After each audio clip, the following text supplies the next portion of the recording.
Hi! In front of me is TCL 406 and today I would like to show you how you can select and delete multiple photos at once.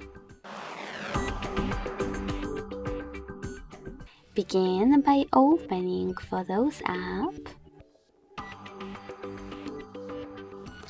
and holding one of your pictures that you wish to get rid of.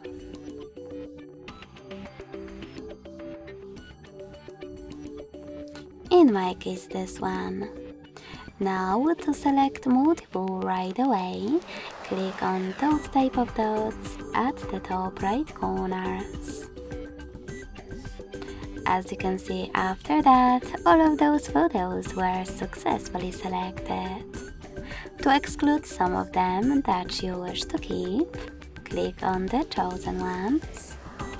And to get rid of the rest, select Delete at the bottom. So when I do that, I need to confirm my choice in the pop-ups. And as you can see, after a couple of seconds, all of chosen photos were successfully deleted.